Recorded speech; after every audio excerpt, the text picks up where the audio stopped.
Okay, so we've already talked about the best books of 2017. Now it's time to talk about the worst books of 2017, which is, let's face it, everyone's favorite. Now I'm just going to be going in chronological order, so don't worry about if it's worst to best or best to worst.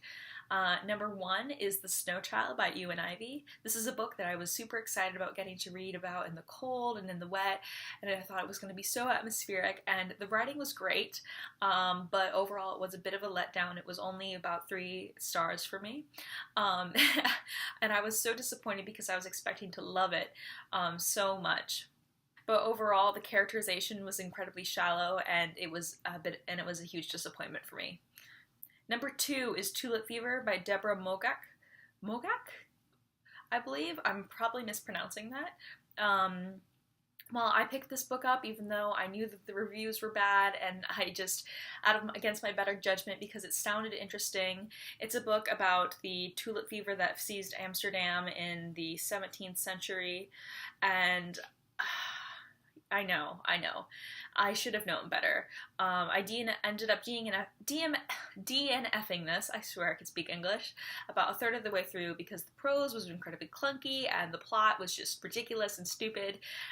It looked like it seemed like it should have been like a Lifetime movie, and the characters were really shallow.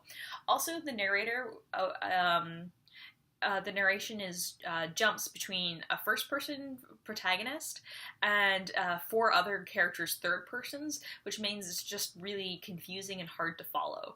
And it was super amateur. It felt like amateur writing, and I rolled my eyes a lot throughout the entire book. But the cover art is quite pretty, isn't it? Overall, I gave this book 1 star. The next book that I found disappointing in 2017 was Wild, From Lost to Found on the Pacific Crest Trail by Cheryl. I was really looking forward to this book as it's been really hyped on BookTube and it was super popular, but ultimately I found it really disappointing because Cheryl did not know very much about hiking, and there was a lot less about the nature and her time on the trail than I anticipated.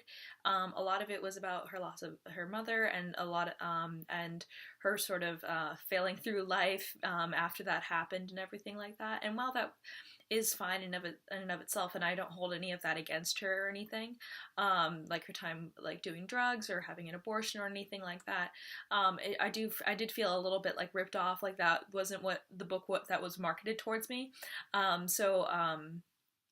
I did feel a bit let down, and ultimately I felt like she didn't really understand what she was talking about, so I didn't really get what I was let in for. So ultimately I gave this book 2 out of 5 stars, and I have a full review on Wild here on BookTube, so I'll include that link down in the description box if you'd like to see it. The next book that I was disappointed by was What We Lose by Zinzi Clemmons. Overall, I respected the ideas behind this book, and it's one that I was really looking forward to, and I even talked about it in some of my most anticipated releases of the year for the summer of 2017.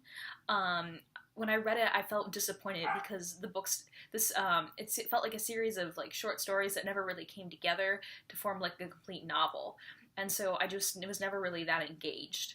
And it just really fell apart for me. The last disappointing book that I have for 2017 is Sayonara by James A. Michener. Now, this is the first work I've read by Michener, and it's quite short, and it's about a US GI who falls in love with a Japanese woman during the Korean-American War, and it's terribly written, but in the best possible way. I gave it 2 out of 5 stars, but how do I even describe this?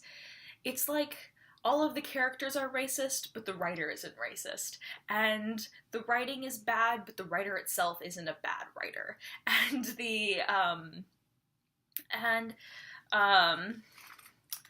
it's just, it was really I don't even know how to start with this book because it was because it was bad but so redeemable at the same time.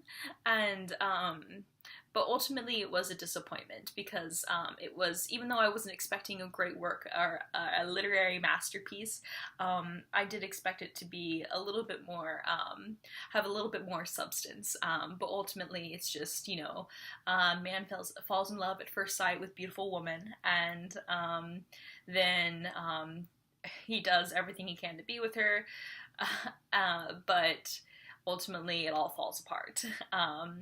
So, I mean, but ultimately I would find it, I don't regret reading it at all, because it does show how difficult it was for Japanese Americans to immigrate to America, or for not Japanese Americans, for the Japanese to immigrate to America, and how difficult immigration was, because actually these GIs, when they would marry Japanese women, they would be foregoing a lot of their citizenship rights, and they would not be allowed to bring their wives to America, and they had to sign papers and everything saying that they acknowledged this, which is ridiculous, but they tried so hard to prevent them from having like yellow wives, which is incredibly racist. And so it was illuminating in that regards. Anyways, those are my worst books of 2017. Ultimately, they weren't that bad. Normally, I have a few that I just truly loathed, but I did pretty good so far. There were a few books that I did DNF that I didn't enjoy, but I didn't include them here because everyone else loves them so much. Like I tried reading Human Acts by Han Kang, and I DNF'd that one, but I didn't include that here because I think I might just not have been in the right mood for it at the time. Yeah. I don't know. Maybe I'll try that one again some other point. Anyways, have you read any of these books? And if so, did you love them? Am I totally wrong about them? Should I give them another shot? Or do you agree with me? Let me know in the comments down below. I would love to talk to you. Have a lovely day. All right, BookTube? I'll see you later.